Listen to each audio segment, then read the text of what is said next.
Assalamualaikum warahmatullahi wabarakatuh. Waalaikumsalam warahmatullahi wabarakatuh. Berjumpa kembali bersama Time with Eldizon.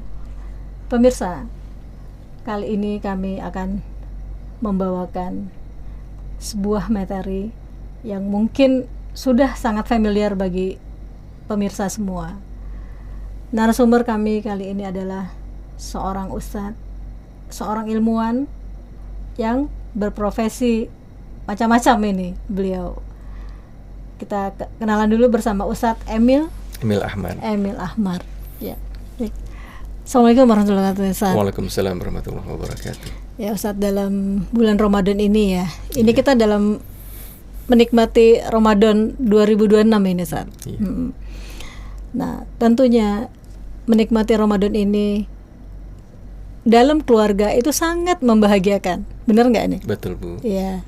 Nah, jadi bagaimana nih untuk keluarga dalam menikmati Ramadan bersama keluarganya secara utuh? Ya, gimana nih Sat? Jadi Bu, kita itu perlu kembalikan dulu tujuan utama Ramadan ya. Jadi sebenarnya mau berapapun rakaat tarawih kita tiap malam, misalnya ada yang 40 rakaat, karena dia nambah tuh ya, 50 rakaat. Mau bagaimanapun bacaan Quran kita, mungkin khatam 2 kali dalam satu Ramadan, ada yang khatam tiap malam, ya. Bagaimanapun umroh kita, bagaimanapun amal soleh kita yang lain di bulan Ramadan itu, jangan lupa tujuan utama Ramadan itu adalah la'allakum tattaqun. Ya ayyuhallazina amanu kutiba alaikumusiyam. Hai orang-orang beriman, wajib atas kalian puasa. Tujuannya la'allakum tattaqun, supaya kalian itu takwa pada Allah Subhanahu wa taala. Jadi tujuan kalian itu supaya kalian itu takut ya. Takwa itu kan artinya takut ya. Takut pada Allah Subhanahu wa taala. Jadi bagaimanapun kita banyaknya ngaji kita, bagaimanapun banyaknya tarawih kita, bagaimanapun banyaknya infak kita, tapi kalau kita keluar Ramadan tidak berhasil punya hati yang takut pada Allah Subhanahu wa taala, gagal puasa kita. Nah, kita ini sebagai seorang muslim hendaknya ya kita arahkan bagaimana momen Ramadan ini betul-betul kita pakai untuk membentuk sebuah keluarga yang memang benar-benar takwa pada Allah Subhanahu wa taala, takut pada Allah Subhanahu wa taala. Ya, jadi berhentilah kita berpikiran bahwa Ramadan ini kita cari diskon ke mall gitu ya. Ramadan ini kita bukber di mana sama rame-rame tarawih. Arahkan anak-anak kita, istri kita, atau yang punya suami, arahkan suami kita, yang punya siapapun di rumah, mungkin ibunya dan sebagainya, arahkan bagaimana Ramadan ini bisa membentuk takwa pada Allah Subhanahu wa taala. Kalaupun ada acara di keluarga, arahkan acara itu supaya bisa menjadikan sebuah keluarga yang takut pada Allah Subhanahu wa taala. Tidak mengganggu ibadah utamanya ya Ustaz. Iya, jadi yang namanya takwa itu Bu, itu kan artinya takut ya. Jadi kan untuk mencapai takut itu Allah nakut-nakutin gitu kan. Jadi kata Allah Subhanahu wa taala, wa kadzalika nukhawifu ibadah.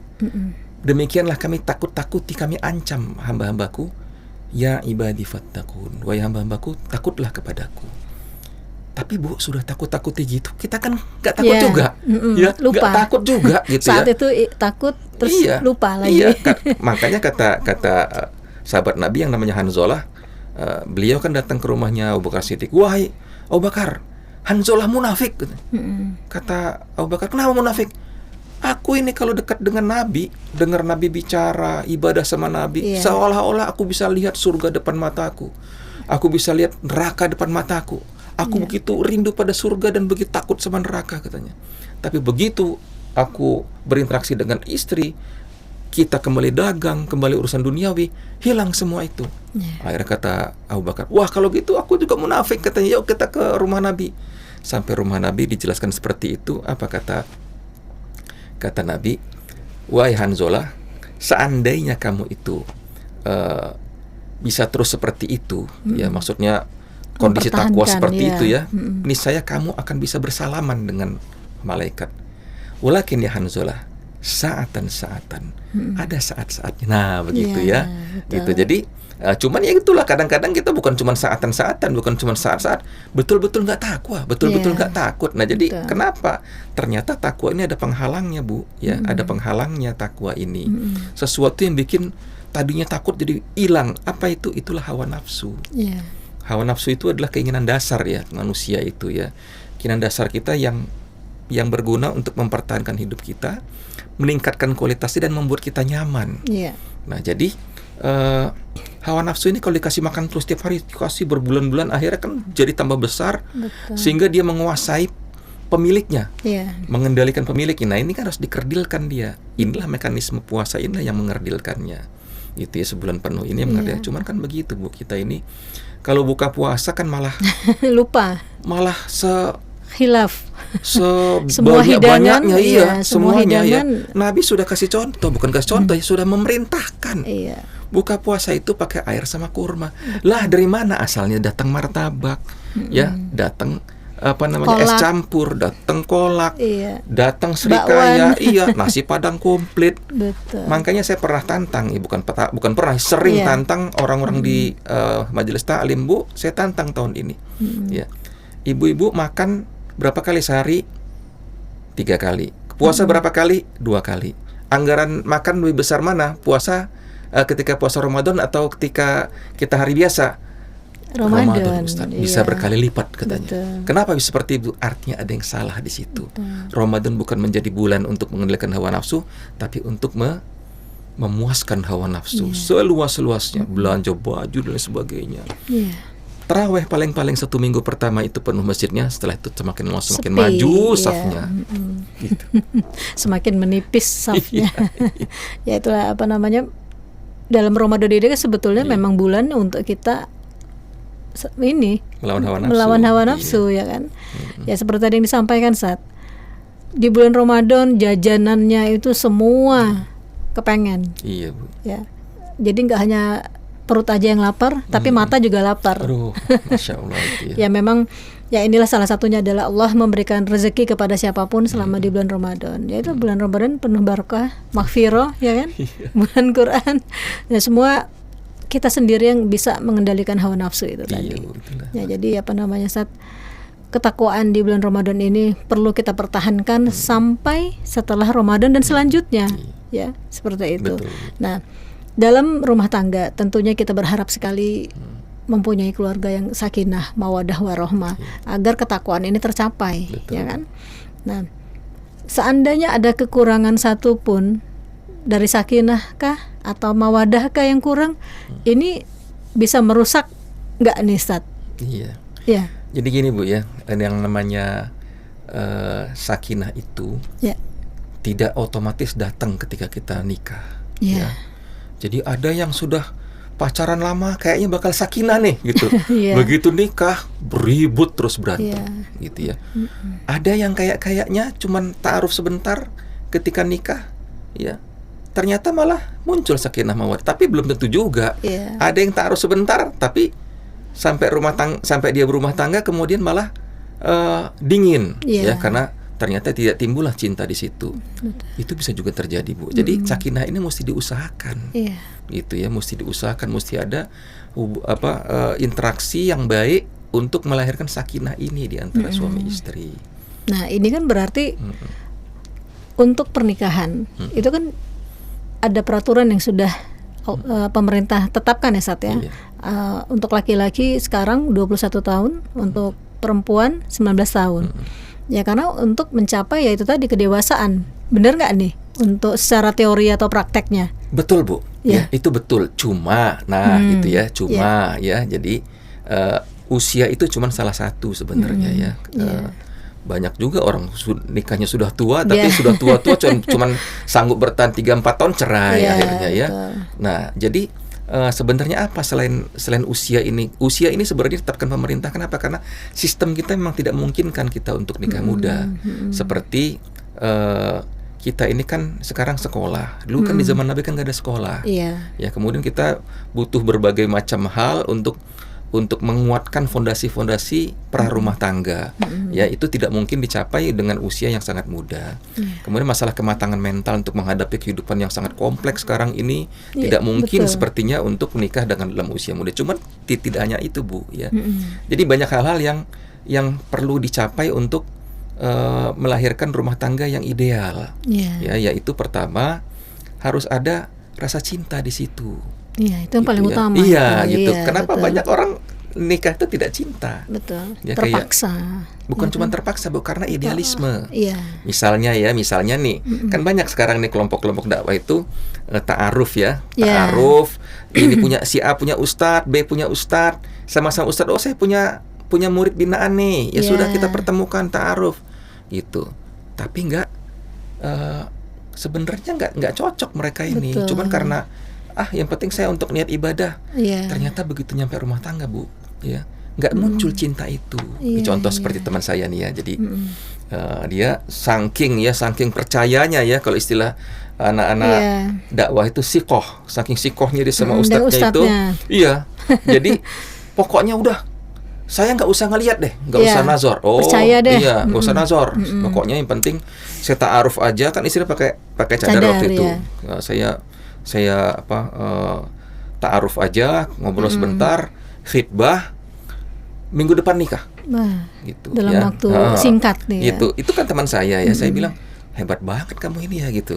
Saya berkali-kali kok saya bilang gitu ya. Kan sunnahnya Nabi memang harus melihat itu. Udah begitu malam pertama, Bu, kan ngelihat tuh masuk kamar. Mohon maaf, Bu ya. Kan teman saya ini kan ganteng ya, putih ya, badannya langsing ya. Istrinya keker, Bu, gitu ya. Oh, insyaallah. Ya, kayak King Kong gitu ya. Insyaallah. Besar, tuh ngomongnya kasar lagi ya. Apa dikit-dikit kepala suaminya ditampol gitu ya. Tah gitu ya. Wah, lo mau gitu kan. Nanti saya, ya Allah, ini istri ente gitu ya. Wah, jangan-jangan susah. Memang nggak cerai, Bu, tapi apa?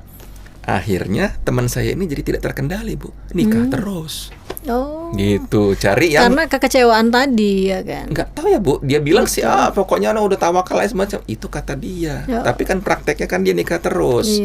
Nikah sama anak umur 15 tahun, sama anak 17 tahun, sama siswi. Nanti ada yang diceraiin, tapi istri yang pertama ini nggak diceraiin.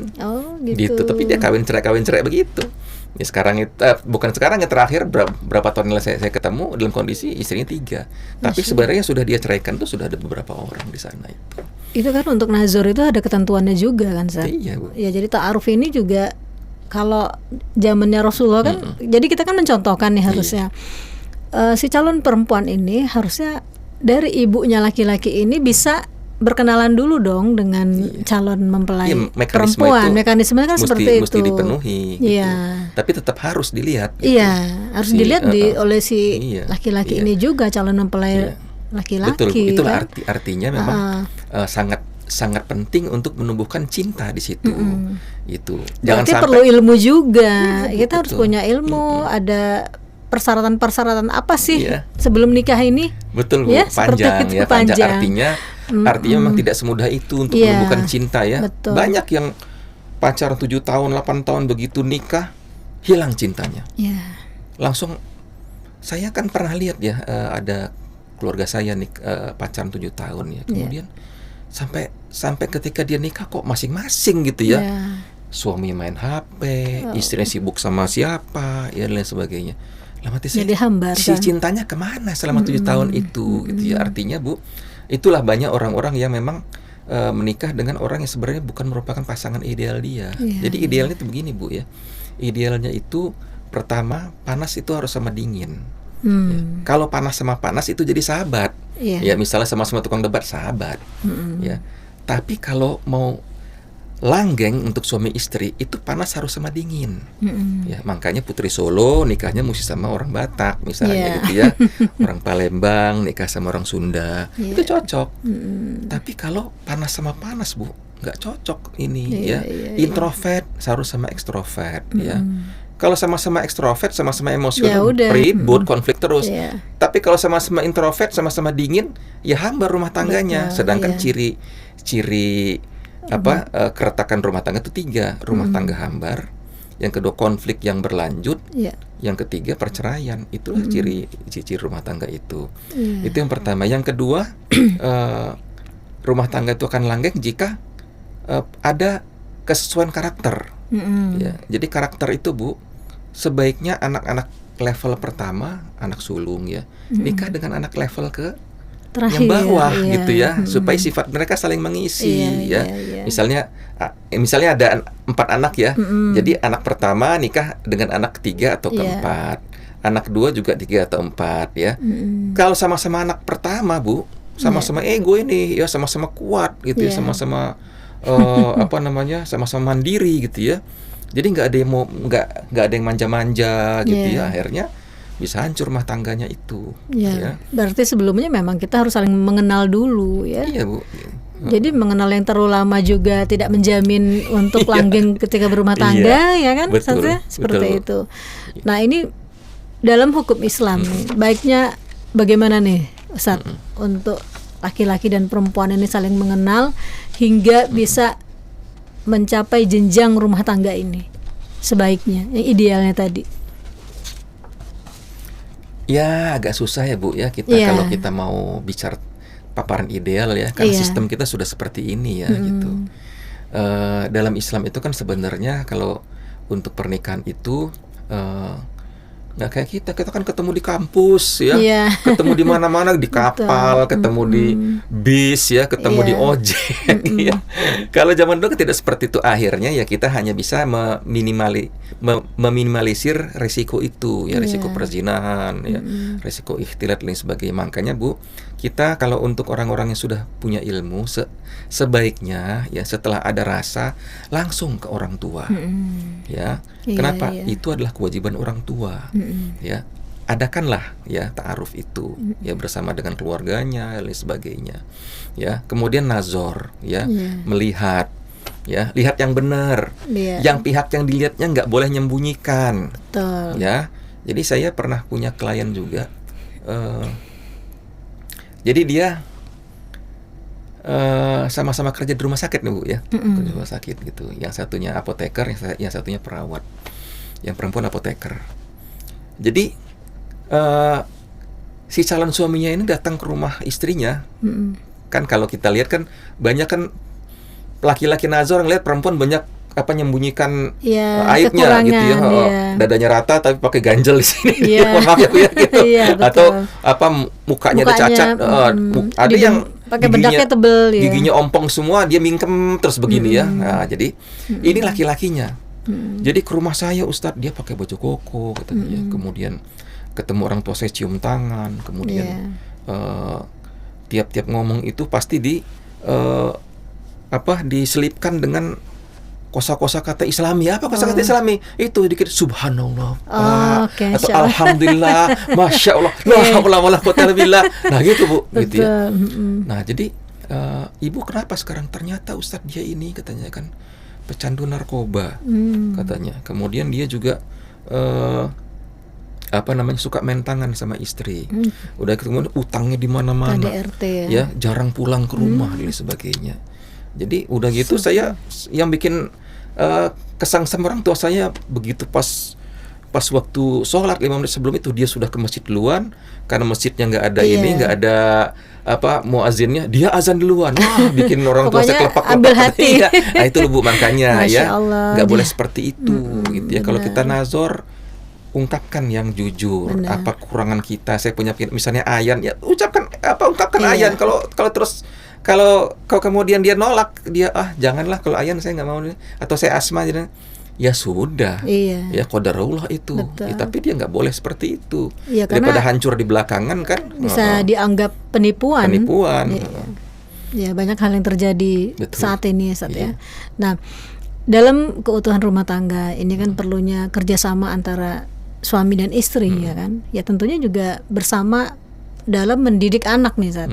Kadang-kadang orang yang mendidik anak itu ya ibunya, bapaknya cari duit. Ini gimana nih? Idealnya Bu, didik anak itu bapak. Ya kenapa? Ayat Al-Quran, ya ayyuhallazina amanu qu anfusakum wa ahlikum naro, itu mengandung kata ganti atau isim domir laki-laki. Wahai orang-orang beriman yang laki-laki, jagalah dirimu ya dan keluargamu dari neraka.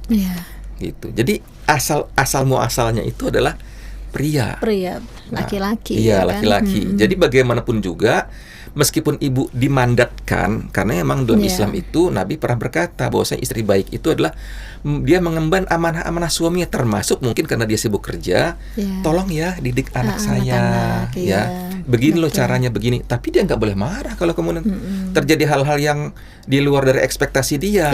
Benar. Gitu ya. Kenapa? Itu tanggung jawab dia. Jadi memang dia nggak boleh begitu dia pulang kerja itu pegang HP, main semalaman, main game, langsung ngambil pancing, ya mancing di mana-mana, kemudian main burung, menikmati hidupnya sendiri. Kenapa dia merasa saya kan udah cari duit, padahal enggak. Justru sebenarnya tanggung jawab mendidik anak itu di tangan bapak. Nah ini perlunya sosialisasi hal seperti ini nih, Ustaz. Iya, Bu. Karena banyak yang kurang paham. Iya.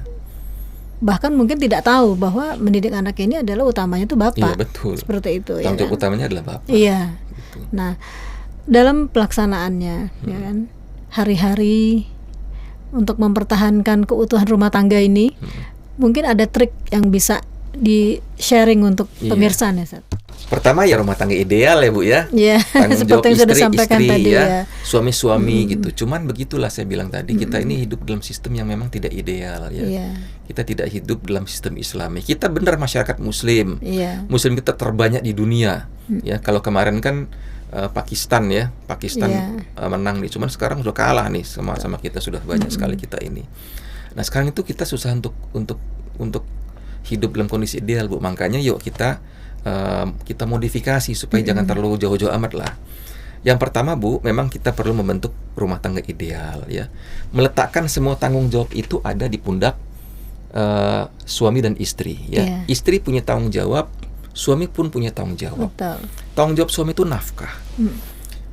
Cuma susahnya sekarang ini Bu, pemerintah kita itu malah kok seolah-olah yang perempuan ini justru suruh kerja gitu loh, ya kan? Betul. Malah kalau kita lihat pabrik yang keluar siapa? Gender. Iya, perempuan semua. Perempuan, lakinya gimana? Lakinya ngojek paling-paling. Jadi perampok, jadi begal dan sebagainya. Kenapa ya? Akibat laki-laki nggak punya peluang untuk cari nafkah. Nggak ada marwah ya. Nggak ada marwahnya gitu ya. Nah jadi sebenarnya Allah Subhanahu wa Ta'ala sudah menyiratkan pada surat An-Nisa, ar-rijalu qawwamun 'alan nisa. Pria itu pemimpin untuk perempuan. Tapi ada ilahnya, ilah itu maksudnya alasannya gitu. Kenapa kok pria harus memimpin perempuan? Karena ada alasan. Yang pertama, bima faddalallahu ba'dahum ala ba'd, karena ada kelebihan di antara kalian. Laki-laki punya kelebihan atas perempuan, kelebihan fisiknya, kelebihan stabilitas mentalnya, ya Bu ya, kan perempuan ada mensnya. Kan Ibu tahu kalau perempuan itu datang bulan gimana kondisi mentalnya, emosinya kan gitu. Kalau laki-laki kan mentalnya kan stabil terus ya. Nah, jadi pertama itu secara fisik, secara mental laki-laki punya kelebihan di antara perempuan. Ya banyak perempuan itu juara karate sebagainya, cuma tetap gitu fitrahnya. Ya, di mana-mana perempuan tuh pasti minta pembelaan dari laki-laki, duduk ya di bis. Kalau lihat laki-laki berdiri, kalau lihat laki-laki berdiri, laki-laki duduk, perempuannya berdiri, kayaknya minta dikasihani, kok begini gitu. Padahal kan gender, harusnya kan kesetaraan gender gitu ya. Artinya memang dituntut seorang pria itu bisa memimpin perempuan, pertama karena memang punya kelebihan fisik dan mental dari perempuan yang membuat dia layak memimpin. Yang kedua, bima anfaqu min amwalihim, karena dia punya nafkah. Artinya kalau dua ini tidak tercapai oleh laki-laki, maka kepemimpinan itu boleh bergeser pada perempuan. Gitu. Jadi kalau misalnya nih ya, laki-laki cari kerja di mana-mana nih, kayak teman saya. Dia kan pengen menghindar riba. Ya, awalnya dia sudah kerja di Bank of Tokyo. Tapi kemudian keluar karena takut riba gitu ya. Nah setelah itu Bu, karena insafnya kan udah tengah jalan ya, udah usia 30-an, nggak mudah cari kerjaan kan. Nah akhirnya Bu cari kerjaan nggak dapat, istrinya kerja kan, karena memang awalnya memang sudah ada karir istrinya, itu kerja gajinya lebih besar, ya nafkah juga lebih besar, suaminya apa akhirnya ngojek. Itu pun ngojeknya pun malas-malasannya, maklum Bu ya. Dari mantan eksekutif ya, iya, mantan eksekutif ya, tiba-tiba main ngojek ya. Iya. Apa penuh jelaga mukanya dan sebagainya ya. Nah, kemudian tapi pengen mimpin. Ya, pengen mimpin terus, pengen ngatur. Nah, ini nggak bisa Bu begitu, karena memang dia harus tahu diri yang seperti itu. Marwahnya udah berkurang. Iya, memang harus bergeser ke istrinya. Itulah uang istrinya, terserah dong gitu. Saya mau belanjain apa, misalnya kursi ya, beli kursi. Suami sudah nggak berhak lagi bilang, oh saya mau beli ini. Ngapain ya beli kursi? Bukan, misalnya apa, warnanya yang coklat ya. Nggak bisa. Itu uang istri yang atur gitu. Kemudian misalnya ini tempat di sini ya, jangan di sana aja, nggak bisa. Gitu. Kenapa? Duitnya istri yang ngasih nafkah. Kita hari ini makan ini ya, lauknya ini ya. Oh, nggak bisa. Itu kan duitnya istri. Tapi bukannya malah kita sebagai perempuan tetap harus taat dong pada suami. Ya, taat suami terlepas dari untuk bahwa dia mencarinya. Tapi untuk masalah keputusan-keputusan yang terkait dengan uang, dengan nafkah, Bu, tetap karena yang nyari itu istri kan sesuai dengan 2 syarat ini. Ya pertama fisik dan mental, yang kedua ini. Atau yang kedua misalnya suami secara fisik tidak mungkin kan, udah kena stroke. Misalnya ya, mungkin dia nafkahnya masih ada ya karena dia mungkin pejabat ya. Dapat pensiun. Ya terus kena stroke ya. Sudah nggak bisa membimbing istri dan lain sebagainya, ya jangan ngatur gitu ya. Kasih istrinya peluang. Dia sebagai suami sudah kehilangan satu syarat. Ini seperti tadi, memang ketika suami tidak berdaya, taruhlah berdaya, sementara yang punya uang ini istri. Jadi semua apapun harus ngikutin kata istri. Nah, tapi di sini kita kan tetap harus dong sebagai istri taat kepada suami, menghargailah. Benar. Nah, karena kalau tidak menganggap ini kan uang saya yang cari duit. Nah, istrinya begitu, itu kan sudah menganggap rendah si suami dong. Ya, tapi suami harus bisa realistis, Bu. Nah, memang tidak saatnya dia untuk meninggikan diri. Memang gitu memang sudah kehilangan syaratnya, itu dia. Nah, itulah makanya Bu, pemerintah harusnya supaya rumah tangga utuh, kan akhirnya ke rumah tangga kan tidak bisa utuh seperti itu. Jadi Bu, secara fitrah laki-laki itu sebenarnya suka perempuan yang bisa nangis di dadanya, nangis di pundaknya, untuk bilang, aduh saya ini lemah loh, saya ini bisa. Dia nggak suka Bu, yang gagah gitu ya, yang nguasai dia. Makanya Bu, kalau sudah perempuannya begitu, laki-laki cari yang lain. Nah, cari yang mau diatur. Iya, cari yang mau diatur akhirnya. Jadi pernah Bu, jadi pernah ada seorang ibu ya gitu, dia datang ke ruang konsultasi kami kan gitu. Nah, dia bilang, Ustadz, suami saya itu dia suami terbaik di dunia ini. Wah, saya heran ya. Berarti emang nyinggung saya. Saya bilang dia terbaik, saya juga. Berarti saya di bawah dia. Ya sudah apa-apa lah. Gimana Bu? Iya, dia dikasih tahu lah gimana kebaikan suaminya, romantisnya, perhatian baik. Tapi Ustadz, 2 minggu yang lalu tiba-tiba udah kawin lagi Ustadz, udah lama kawinnya, sudah 4 tahun. Gimana Bu ya?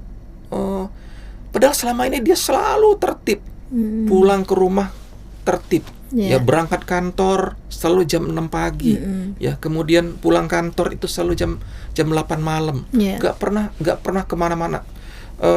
Kalau hari libur selalu sama saya terus. Kapan dia nikahnya Ustadz? Baik. Jadi kita cari Bu. Kita kan berusaha cari tahu kenapa sebabnya seperti nggak ada masalah gitu. Jadi saya tanya, gimana perlakuan ibu sehari-hari? Wah, suami saya itu Ustadz adalah seorang manajer keuangan di sebuah BUMN katanya. Terus gimana? Tiap pagi saya antar dia Ustadz. Saya bekali uang 50.000. Allahu Akbar. 50.000, baik. Kemudian terus gimana Bu? Tapi pulang kantor diantar sama supir gitu. Oh gitu, baik. Saya mau telepon suami ibu deh, saya bilang gitu ya. Udah, akhirnya ditelepon, Pak, Mama minta maaf Pak. Mama mungkin ada salah, tapi Papa sebutlah salah Mama gitu ya. Ini ada Ustadz di sini, Mama konsultasi, siapa tahu bisa jadi solusi. Tiba-tiba marah suami, meledak. Kau tuh nggak tahu selama ini aku begini. Tapi saya bingung, ini marahnya kenapa sih? Nggak ada dia sebut apa kesalahan si ibu ini. Istrinya. Jadi saya tanya, Bu, harta suami gimana, Bu? Iya itulah Ustadz, dia itu saking sayangnya sama saya, semua harta dia ya diatasnamakan saya Ustadz, mobil jadi Bu, istrinya dominan kesalahannya itu. Ya sebetulnya kan bisa saling istri, sharing lah ya. Istri dominan. Jadi semua yang ngatur rumah tangga itu istri semua. Mau libur kemana dia yang ngatur, mau makan apa dia yang ngatur, restoran mana kalau mau makan di luar dia yang ngatur. Dia yang ngatur semua, Bu. Keuangan suami itu dia yang pegang semua. Tapi kan sebagai prinsip ya. Jadi kalau kami ini orang Sumatera itu prinsipnya laki itu jangan serahkan semua uang ke istri. Kita tuh mesti punya uang laki katanya. Kau selipkanlah di mana gitu. Selipkanlah di mana. Ada keperluan. Supaya kalau suatu hari kau tuh lagi bener-bener susah, kau tuh nggak kapiran katanya ya, supaya kau tuh nggak kapiran. Oh, saya bilang iya. Akhirnya ya seperti itu ya Bu ya. Ya suami Ibu ini kan sudah pasti ada simpan duit ya, entah di mana lah, kau dari mana nggak diserahkan sama istri ya. Ya itulah akhirnya dia mungkin sembunyi-sembunyi nikah lagi dia. Nah akhirnya gimana? Nggak bisa didamaikan lagi Bu. Jadi suaminya ini walaupun nggak bisa nyebutkan apa ini, ternyata saya bisa ambil kesimpulan, oh suami ini selama ini dia merasa didominasi oleh istri. Nah cuman gimana ya Bu? Ya sekarang nih kalau itu kan istrinya kan ibu rumah tangga. Nah gimana kalau suaminya itu bapak rumah tangga, kemudian istrinya ada seorang pejabat, manajer dan sebagainya. Gimana Bu? Meskipun istrinya sudah menunjukkan kepatuhan yang luar biasa, tapi suaminya kan merasa terintimidasi dengan jabatan istrinya itu. Dan ini sistem Bu, sistem dalam negara kita yang membiarkan itu terjadi. Gitu. Ya jadi ya kita nggak bisa berkutik, makanya yang paling baik adalah kalau terjadi seperti itu takwa. Gitu. Harus dua-duanya takut pada Allah Subhanahu wa taala. Ciri takwa itu Bu, ciri takwa itu adalah hati-hati. Suatu hari Umar bin Khattab pernah tanya kepada seorang sahabat senior yang namanya Hanzalah. Jadi Hanzalah ini adalah sahabat Nabi yang sudah tua ya Bu, ya lebih tua dari Nabi usianya. Dia tanya, "Wahai Hanzalah," katanya, "ma taqwa?" Apa itu takwa katanya? Kata Hanzalah, apakah ya Umar, apakah pernah kamu jalan di sebuah jalan yang banyak durinya? Kata Umar, pernah. Apa yang kamu lakukan? Mata malufi, ya. Apa yang kamu lakukan di situ? Tasyamartu wa hazartu. Aku akan sangat waspada dan sangat hati-hati sekali di sana. Kata Hanzalah, zakat takwa, itulah takwa. Jadi Bu, orang yang takut sama Allah akan selalu hati-hati dia. Hati-hati bicara, hati-hati cari uang, hati-hati memperlakukan orang lain, apalagi istrinya sendiri, apalagi suaminya sendiri, akan sangat hati-hati sekali dia. Jangan sampai itu menyinggung perasaan. Hati-hati cari uang, hati-hati untuk naik jabatan, dan sebagainya. Dia harus hati-hati semua. Nah Bu, kalau kita takwa Bu, selesai urusan itu. Suaminya takwa, ya, istrinya takwa, selesai. Tapi Bu, berat kita mau takwa itu Bu. Betul. Ramadan aja kita nggak ada yang sukses. Ujiannya banyak. Kalau Ramadan kita bisa sukses Bu, keluar takwa semua Bu. Betul. Ya, jadi dalam hal ketakwaan ini ya kita juga perlu ilmu yang lebih banyak lagi, ya perlu referensi ya kan. Jadi antara suami istri ini perlu sekali komunikasi sepertinya ya nggak? Apalagi dalam hal mendidik anak.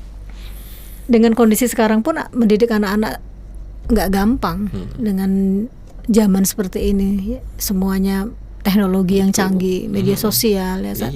Nah ini banyak hal yang terjadi antara bapak dan ibu ini saling menyalahkan ketika anaknya bermasalah di sekolah atau dimanapun. Nah seperti itu nih Sat. Ini bagaimana dalam menyikapi orang tua apabila menghadapi anaknya yang bermasalah ini? Jadi saling salah nih umumnya mereka bapak ibu ini.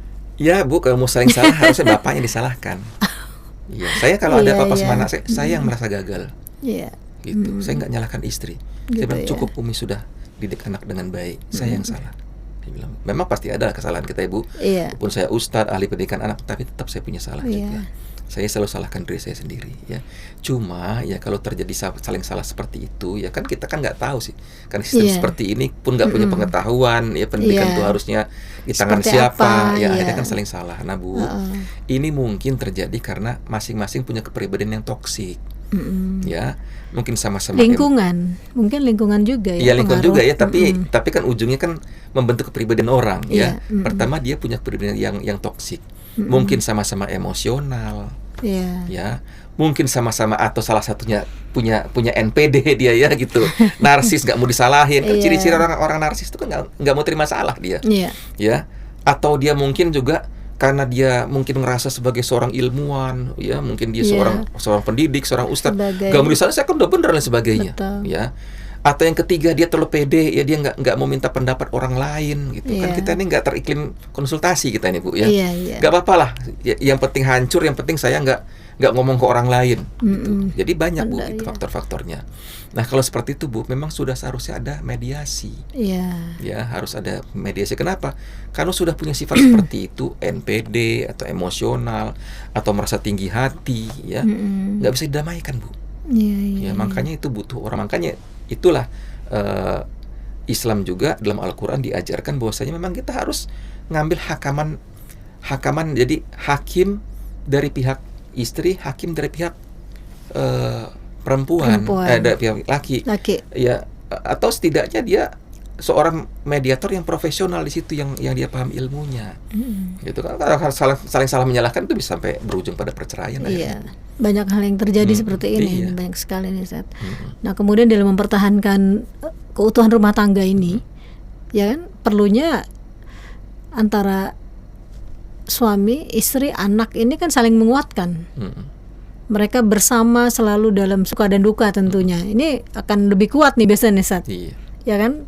Mereka saling mengisi. Nah, kenyataannya terkadang zaman sekarang ini tidak seperti itu. Ini faktor apa nih biasanya yang banyak dialami oleh Ustadz dalam konsultasi rumah tangga kepada ini Ustadz? Iya Bu, karena yang Ibu bilang tadi, sekarang ini kok begini. Justru itulah Bu, sistem sekarang ini membuat kita itu jadi berkepribadian toksik kita ini sekarang ini. Ya, istri ya misalnya ya, keranjingan, ada dua nih keranjingannya. Keranjingan pengajian atau keranjingan sinetron. Akhirnya terfigur. Terfigur siapa? Terfigur ustadz yang ngisi atau terfigur yang di sinetron. Jadi pengen yang ideal tuh begitu. Ya gitu. Atau mungkin dia bergaul di luar, mungkin suami kan. Kan suami ini kan kadang kerja di kantor ya. Dia ketemu sama, bukan cuma istri Bu, bukan cuma suami, istri juga bisa begitu ya. Ketemu di kantor perempuan nih ya. Jadi gini loh Bu, kita ini agak riskan ya. Kerja di kantor nih ya. Satu hari 8 sampai 10 jam ketemu ya, laki-laki perempuan ya. Interaksi intens kayak di pabrik ya. Pabrik, pusat kebugaran, restoran, kan itu kan intens ya. Kemudian berhangi di situ, ngobrol ya. Bu, setahun nggak ada apa-apa, nggak normal. Betul ya Bu ya, setuju nggak tuh? Nggak normal Bu, ya setahun nggak ada apa-apa.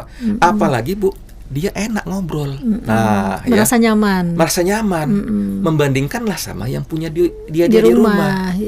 Gitu. Ya, akhirnya begitu. Timbullah semakin apa ya istilahnya, cinta platonik di situ. Kadang-kadang platonik yang jadi kenyataan. Kalau platonik itu mungkin kayak antara fans dengan artis gitu ya, dengan seorang tokoh. Tapi ini kadang-kadang terjadi mungkin sekretaris dengan manajernya, dengan bosnya ya. Awalnya cinta platonik, ujungnya beneran jadi. Gitu. Jadi itu karena intens tadi itu. Satu pertanyaan nih mengenai penyebab umum konflik dan kegagalan dalam rumah tangga nih saat. Seperti itu. Pertama itu memang yang saya bilang tadi, memang sudah punya kepribadian toksik dari awal dia Bu. Gitu ya. Memang artinya memang kita itu perlu memperbaiki diri sebelum kita tuh menikah. Artinya memang penting peran orang tua di situ. Makanya yang ideal itu memang sebenarnya jodoh itu harus lewat orang tua. Mau kenal sendiri atau mau lewat orang tua, pokoknya itu harus berakhir pada orang tua. Kenapa? Orang tua ini harus bisa memberikan wejangan, meluruskan, ikut memutuskan. Iya, makanya saya bilang ke anak saya, kamu kalau cari jodoh, jangan yang sempurna amat. Saya bilang, pria sempurna itu adanya di rumah tangga. Orang kalau nikah badannya cungkring, dompetnya kosong, mukanya jelek. Nanti kalau sudah berumah tangga, karirnya bagus, dompetnya penuh, badannya berisi, ganteng, pakai mobil baru. Yang namanya bujangan itu tempatnya kurang. Jadi kamu nggak usah cari yang sempurna. Nanti ada kurang-kurangnya, serahkan sama Abi. Saya bilang, biar kita perbaiki sama-sama. Jadi gitu Bu ya. Jadi pertama itu, kalau ada calonnya ada toksik dikit, diperbaiki semua orang tuanya. Itu kan perannya orang tua di sana ya. Itu yang pertama ya, penyebab keretakan rumah tangga konflik ya. Yang kedua perselingkuhan Bu. Gitu. Kalau sudah selingkuh Bu, nggak ampun itu. Meskipun bisa dimaafkan, bisa rujuk lagi, tapi gairah seks itu sudah hilang. Gitu ya. Jadi jangan sampai selingkuh ya. Yang ketiga sihir. Ya, sihir itu juga bisa jadi bikin yang tadinya cinta tiba-tiba panas gitu ya, melihat sedikit kekurangan gitu ya. Iya, jadi kadang-kadang sihir itu juga bukan orang baca mantra kirim setan. Kadang nggak begitu, ada sihir ain Bu namanya. Sihir ain itu bisa efeknya macam-macam. Misalnya nih di kantor ya, dia suka pandang-pandangan sama temannya ya di kantor itu ya. Nanti di sininya bilang, aduh ganteng banget kamu, aduh cantik banget kamu, aduh seandainya saya bisa. Nanti Bu itu ngefek tuh ke ininya, ke orangnya itu ya. Nanti tiba-tiba sampai rumah tuh kayak suaminya, aduh kamu ini kok jelek banget ya, kamu ini kok nggak bisa diajak ngomong, kamu kok nggak ada kompromi. Nah itu Bu ya, itu sihir ya, ain ya. Atau yang keempat ya, bisa bikin keretakan rumah tangga itu karena memang bukan tipe idaman ya, saya bilang tadi ya di awal tadi, memang bukan tipe idaman sebenarnya. Dia nggak cinta ya, bukan tipe idaman, nggak selevel ya, nggak selevel ilmu. Kalau laki lebih tinggi Bu ya, itu nggak ada masalah. Kalau perempuan lebih tinggi levelnya, itu berat Bu. Strata sosial, pendidikan ya, suaminya penghasilannya suaminya juga lulusan lebih besar SMA ya. Meskipun jadi saya pernah punya ya teman saya itu di daerah Bekasi, dia pengusaha Bu, pengusaha kuliner ya. Istrinya ini awalnya cuma tukang jaga counter tukang jaga counter gitu. Nah, nikahlah dengan suami. Jadi suaminya kan Cina ya, mualaf ya, mualaf. Jadi dia tanggung jawab Bu masalah nafkah ya, tanggung jawab masalah nafkah, fisiknya juga bagus ya. Tapi istrinya nih Bu, salahnya suaminya dikuliahkan sama dia. Nah, ya itu suami yang baik sebetulnya, ya kan? Gitu ya. Tapi dia nggak tahu ternyata itu api dalam sekam. Karena membuat istrinya naik stratanya. Nah, begitu istrinya sudah lulus Bu, mau ngambil S2 ya, mulai nih banding-bandingkan suaminya ya dengan dosen-dosen, dengan gurunya, dengan ustadznya, yang banding-bandingkan, cerai sekarang Bu. Akhirnya. Ya, berarti istrinya nggak tahu diri. Itu kata kita Bu ya. Cuman itulah Bu, itu sangat manusiawi Bu. Karena memang strata laki-laki itu harus di atas atau minimal sama.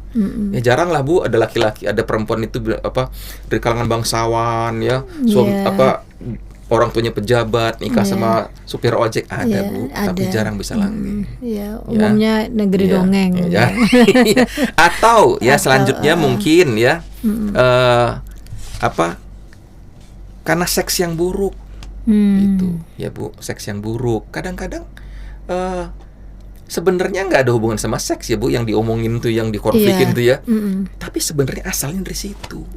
Gitu, karena tidak terlampiaskan dengan baik, akhirnya mempengaruhi psikologis psikologis. Mungkin salah satunya kehilangan selera ya. Karena karena kebanyakan rangsangan dari luar. Misalnya Bu ya, dia kerjanya hari-hari bukan kerjanya fotografi. Kan cewek-cewek semua sampai sama dia ya. Hari-hari model bertemu ya. dengan lama-lama kan dia sudah terpuaskan di situ. Pulang ke rumah, ini pakai daster gombal katanya gitu ya. Mukanya pada cemong-cemong. Nah Bu ya, jadi pertama dia karena terlalu banyak rangsangan dari luar, atau punya idaman lain. Atau pasangannya punya kesalahan fatal. Misalnya ya, minjem sama orang tuanya, kemudian nggak dibalikin, ya marah banget nih si istri nih, gitu ya, bisa kehilangan gairah seksual itu Bu, ya. Atau misalnya punya penyakit, misalnya karena suaminya diabetes, akhirnya keteknya jadi bau, sampai mau hubungan intim, dia nggak sanggup gitu, bisa jadi seperti itu. Atau karena kesibukan jadi jarang melakukannya Bu, ya jadi jarang ya, apalagi sampai LDR ya, sampai LDR gitu ya. Wah Bu, jangan sampai lah itu. Makanya saya nasihat dari orang tua saya, di mana kamu, itulah istri. Yeah. Makanya saya usahakan istri saya berangkat ke Mesir, saya ke Sudan, istri saya ajak, Bu. Nah, kemana-mana cuman di ya. Sudan ya qadarullah, saya kehabisan duit, Bu, tengah jalan. Saya sudah pulang lah. Yang menderita biar saya jadi sini, saya bilang gitu ya. Saya nanti dari sini saya mau ke Saudi, saya mau kerja gitu ya. Ya jadi karena jarang. Atau perilaku yang bikin nggak nyaman. Ya ada perilaku pasangan, Bu, karena dia gaul atau browsing terus, akhirnya apa? Dia minta sama istrinya posisi yang aneh-aneh. Istrinya nggak nyaman, mau Kama Sutra segala macam, istrinya nggak nyaman. Akhirnya gairah seks menurun, ya. Atau mungkin karena karena trauma seksual misalnya, gitu ya. Mungkin ketika lagi hubungan seks itu dia mendapat penghinaan di situ, ya mungkin dihina salah satu organnya, dihina, dia cepat keluar dan sebagainya, itu bisa juga, Bu, jadi akhirnya menurun. Gitu. Jadi banyak lagi faktor-faktor itu ya yang bisa membuat keretakan rumah tangga, yang memang kita butuh ilmunya itu, gitu, untuk bisa mengentaskan ini semua. Ya itu berarti kembali lagi kita berusaha bersama ini untuk mempertahankan keutuhan rumah tangga nih, Sat, ya. Cuman itulah ilmu itu pertama. Gitu, iya. Harus ilmu dulu. Ini dalam perjuangan untuk mempertahankan keutuhan rumah tangga ini yang paling berat nih, Sat, sebetulnya. Betul. Ya, gimana nih, Sat? Menurut Ustadz sendiri mempertahankan keutuhan dalam rumah tangga. Ya, Bu, jadi pertama itulah saya bilang tadi, kita mesti punya kesiapan ilmu. Ya, jadi memang bisa sih, Bu, ya orang nggak punya ilmu itu anaknya gede sendiri gitu istilahnya, gede sendiri gitu ya, pintar sendiri, nyari agama bisa sih, Bu. Cuma itu tidak ideal, gitu ya. Sedangkan yang punya ilmu pun ya, ustadz pun anaknya banyak yang berzina, anaknya ada yang kena narkoba. Itu teman-teman saya, saya kan dari kalangan ustadz, saya tahu anak-anak teman saya ya, ada yang jadi penipu dan sebagainya, Bu. Apalagi nggak punya ilmu. Karena kan kadang-kadang saya lihat tengah malam ya, saya mau berangkat ngisi kajian subuh gitu ya, anak-anak itu keliaran, Bu. Saya bilang, siapa nih orang tua? Oh, mungkin orang tua ini mendidik anak tanpa ilmu. Tapi ada juga, Bu, yang sudah berusaha orang tua. Ternyata anaknya jadi bagus sendiri. Ada, Bu. Semuanya memang kedarau. Cuman, Bu, secara ideal kita wajib punya ilmu dulu. Ya. Yang kedua, kita mesti kalau saya, Bu, saya selalu menyempatkan diri saban akhir pekan ya, saban weekend, saya kumpul sama anak-anak saya. Kita baca Quran ya, kemudian saya tafsirkan apa yang dibaca tadi, kemudian saya kasih nasihat di situ. Ilmu yang saya kasih, nak, ini yang baik begini. Istri saya pun saya kasih ilmu. Kemudian juga saya tanya ke anak saya, ada nggak yang mau kasih nasihat sama saya? Cuman kalau anak ngasih nasihat, istri ngasih nasihat, mesti rendah hati kita. Jangan ngelawan, jangan terus, enggak, Bapak enggak begitu. Itu mah sudah, jangan minta. Enggak terima, dikoreksi. Besok anaknya sudah nggak mau ngomong lagi kalau begitu. Itu, Bu, ya. Jadi yang pertama ilmu, yang kedua harus sosialisasi yang baik sama. Yang ketiga, orang tua harus jadi contoh di situ, khususnya kepala rumah tangga harus jadi contoh, gitu. Jangan malah suami nyontoh istri, kebalik itu. Kenapa? Pria itu adalah pimpinan untuk perempuan. Jadi laki-laki wajib kasih contoh untuk perempuan. Kalau dia ngomongin nggak boleh nipu, dia pun nggak boleh berbohong sama anak, nggak boleh berbohong sama istri, gitu. Jadi dia harus jadi orang pertama yang menerapkan ilmu yang dia laksanakan. Nah, inilah pentingnya kita untuk mempunyai ilmu sebelum berumah tangga. Betul. Ya kan, Sat, ya. Gini, Sat, dalam kehidupan sekarang ini, saat ini ya, banyak sekali ditemukan anak-anak yang memang mengalami kekurangan perhatian dari orang tua, sehingga mereka ini menjadi anak yang labil, ya kan. Kemudian mencari sosok kepada orang lain, ya kan, mengidolakan orang lain, ya. Nah, ini bagaimana nih untuk orang tuanya menghadapi anak seperti ini baiknya? Apakah bagaimana caranya orang tua ini menyadari anaknya tuh memerlukan ini bantuan dan perhatian seperti itu? Jadi itu kan anak-anak yang kehilangan figur ya, Bu, ya. Jadi gini ya, saya jelaskan ya, kita ini tumbuh mendewasa itu karena jiwa kita terbentuk dari dua figur. Figur pertama figur bapak, yang kedua figur ibu, ya. Figur bapak ini figur logik, figur matematis. Jadi kalau bapak yang baik ya Bu, bapak yang baik itu kalau ada pengemis ya, pura-pura pincang tapi badan masih sehat gitu, minta Pak, bapak yang baik tuh bilang, nah apa kau minta sama saya? Kamu masih sehat gitu, cari duit. Bukan pelit Bu, memang bapak harusnya seperti itu, dia logik, ya, fungsi matematis dia.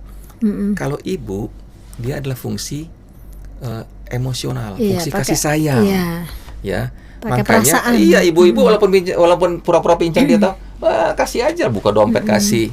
Nah, bapak yang baik Bu, kalau anaknya ya misal dia ngasih ultimatum, nak, pokoknya kamu nggak boleh ada yang merah rapot kamu ya, gitu. Merah uang jajan kamu ya selama 1 semester, papa nggak kasih.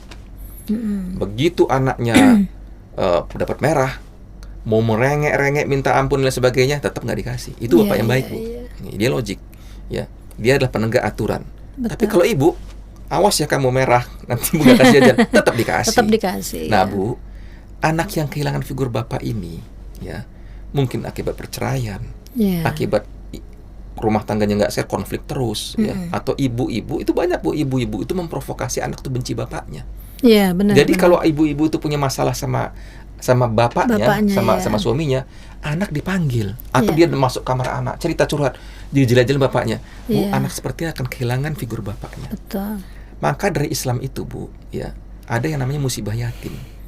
Kita ini dalam Islam tuh cuma disuruh nyantuni anak yatim. Betul. Meskipun dia nggak miskin. Tapi anak piatu enggak. Kenapa? Anak yatim itu Bu, kalau kata Dr. Abdullah Nasir Ulwan, anak yatim itu tumbuh tanpa figur bapak. Sehingga apa? Dia akan bertindak tanpa pikiran yang jernih. Ya, dia akan bertindak hanya berdasarkan emosional. Inilah musibah yatim pada sebuah negara. Itu kata beliau. Nah, makanya Bu, kita ini agak aneh gitu. Kalau bercerai suami istri itu anak-anaknya ikut ibu tambah hancur. Betul. Kenapa? Karena ibu ini didik anak tuh dengan emosinya, dengan perasaan. Bisa jadi sih Bu, cuman menyimpan penyakit jiwa yang akan kambuh sewaktu-waktu. Yang akan merugikan dia sendiri. Ada contoh sahabat ibu saya ya. Jadi Bu, dia ini benar orang tuanya cerai, kemudian ya besar sendirilah ya. Pokoknya jadi hebat lah dia nih. Masuk ITB, akhirnya jadi pejabat di salah satu instansi pemerintah lah ya, sampai jadi kepala dia ya. Tapi ibu rumah tangga nggak pernah awet, gitu. Karena nggak ada figur. Ya. Jadi gini Bu, jadi dia saban-saban punya suami, selalu curiganya luar biasa sama suami ini, ya. Selalu bayar orang di kantor suaminya untuk mata-matai suami ini. Nanti kalau ada ada laporan nih dari mata-matanya, Bu, bapak lagi makan Bu sama ibu Anu katanya kan di kantin katanya. Ya masa kalau di kantin ada ibu mau makan di situ, jangan Bu, jangan. Ya kan dia terpaksa dong gitu ya. Sudah kan ngobrol di situ kan. Nanti begitu suaminya pulang Bu, gitu. Dimarahin. Bukan, itu bajunya tuh digunting-gunting. Satu lemari itu digunting bajunya. Ya bingung lah suaminya. Begitu buka lemari suaminya, katanya, "Mana baju saya? Kamu kok usah pakai baju? Kamu kan sudah selingkuh sama sini." Ribut lah akhirnya itu. Dengan tidak mendasar ya. Makanya saya bilang tadi, dia bisa sukses, tapi membawa luka mental yang trauma ya. Luka mental yang luar biasa ya, luka traumatik masa lalu. Nah, inilah yang dibikin oleh Allah kepada Nabi Muhammad. Ini Nabi Muhammad tuh Bu, waktu dia masih di kampung Bani Sa'ad ya, di tempat Halimatus Sa'diyah. Usia 7 tahun Nabi itu Bu. Jadi Nabi ini pun ada luka traumatiknya Bu dia ini. Kenapa? Karena ibunya itu nggak bisa ngurus dia dari kecil, sedih terus karena kematian suaminya. Nangis terus, akhirnya Nabi Muhammad dirawatlah oleh Halimatus Sa'diyah. Jadi ketika itu umur 7 tahun lagi main-main sama anak-anak kecil nih. Nabi Muhammad itu diambil oleh malaikat Jibril ya. Itu anak-anaknya lihat tuh. Dibaringkan, dibelah dadanya, diambil kolbunya. Kolbu itu jantung Bu, cuma diterjemahkan hati ya. Gitu. Ya. Dibelah kolbunya ini, diambil gumpalan hitam dari situ. Hazus syaiton minka, kata Nabi. Ya kata Jibril. Ini adalah bagian setan dari dirimu. Nah, jadi Bu, habis itu dibuang itu, ditutup lagi, dicuci dengan air zam-zam dalam mangkuk emas, dibalikin lagi. Kata Abu Hurairah, aku masih lihat bekas jahitannya. Berarti zaman itu udah ada bypass Bu ya. Masih bypass waktu itu. Nah, apa itu gumpalan hitam Bu? Itulah luka traumatik masa kecil Bu. Baik, sebelum mengakhiri ini boleh dong memberikan tips-tips untuk keutuhan harmonisasi rumah tangga ini Ustaz? Iya. Yang pertama ya, kalau kita mau rumah tangga kita awet, ini kan banyak yang sudah terlanjur ya nikah. Iya. Masa mau diulang dari awal ya kan? Ya, yang pertama ya, kalau ada masalah jangan segan-segan kita untuk konsultasi kepada ahlinya. Jangan kepada ustadz-ustadz yang keras ya. Akhirnya apa? Udah cariin aja istri kayak gitu. Itu tidak sunnah. Ya jangan begitulah ya. Artinya dengan orang yang kompeten. Yang kedua, jangan segan-segan untuk cari ilmu. Ya. Kenapa ilmu ini kata Umar bin Khattab, al ilmu qoblal amal. Ilmu itu sebelum amal. Amal itu akan baik kalau kita bisa punya ilmu. Yang ketiga, kerjasama dengan keluarga untuk mengintegrasikan ilmu itu dengan sebaik-baiknya. Ya, dan jangan lupa kita doa pada Allah Subhanahu dan bertawakal, karena banyak juga orang yang sudah banyak ilmunya, yang sudah berusaha dengan semaksimal, ternyata anaknya juga masih gagal. Ya, itu kita tawakal pada Allah Subhanahu wa taala. Oke, baik Ustaz. Terima kasih untuk tazkirahnya. Apa yang sudah disampaikan ini semoga bermanfaat untuk pemirsa yang menyaksikan. Amin. Dan juga untuk generasi-generasi atau siapapun yang akan melakukan pernikahan, ya ada ilmunya dulu yang paling penting, paling utama ya, seperti itu. Baik pemirsa, demikianlah bincang-bincang kami bersama Ustadz Emil. Semoga apa yang disampaikan ini bermanfaat untuk yang menyaksikan. Terima kasih. Assalamualaikum warahmatullahi wabarakatuh.